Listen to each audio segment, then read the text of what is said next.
Because you strike me as kind of a perfectionist where it's like, oh, you get nervous if you don't know like one little thing. Is that fair? Yeah, that's true because every time like I give NBME, it's stuck in that course. So I think, okay, maybe I don't know what's there. My guess is that you're kind of holding a hammer and everything looks like a nail. So I say this because I've worked with a lot of Indian IMGs and most say the same thing. Because if you think about it, in India, if you got a question wrong, it's almost always because you didn't know some random fact. Yeah. Is that fair? Yeah, that's fair. Would you believe me if I told you that for the USMLE Step 1 and Step 2, if you miss a question, at least 50% of the time it's not because you don't know some random fact? I do believe you since I took your course. Yeah, but not before that. And so because what you'll find is that to get to like 220, 230, you need a fair amount of knowledge, maybe even 240, right? But from 240 to 250 or 250 to 260 or 260 to 270, it's very, very, very minimally about knowledge. I'll give you an example. So we had a student who, she wanted to do plastic surgery. She was a DO student. She was like, I don't know what I'm doing wrong. She said the same thing. I don't know what I'm doing wrong. Done all this stuff. My scores are stuck. Her NBME before she joined was a 225. She's like, okay, but I've got my test is in like 3 weeks or like 4 weeks on us.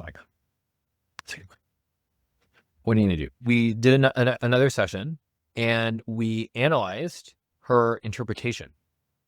She did an NBME. She brought it. We had to do an assignment beforehand, similar to this. And I went through and I just spent 20 minutes going through and trying to figure out like what was the mistake she was making when she was reading question. Turned out she was being the lawyer. Turned out that every single time that she was reading a question, if something felt a little off, again, IMGs do this a lot because like you're used to parsing out like small deals. Every time something felt a little off, she would say, well, that can't be the right answer. And then she would eliminate an answer choice and she would choose the remaining one. She changed that one thing. And in 2 weeks, her score went from 225 to 257.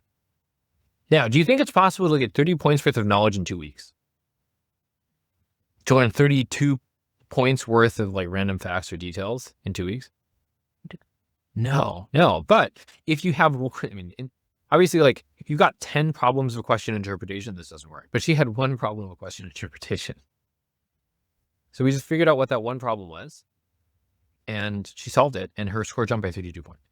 If you're a medical student or a doctor preparing for either the USMLEs or COMLEX or one of your medical board exams, then be sure to sign up for our free 14-step program where we'll walk you through the most efficient ways for you to improve your score in a short period of time. And if you're interested in getting there faster, be sure to book a free call with our team where we'll break down what it is that's holding you back and, if it makes sense, explain how it is that we can help you to get there more efficiently.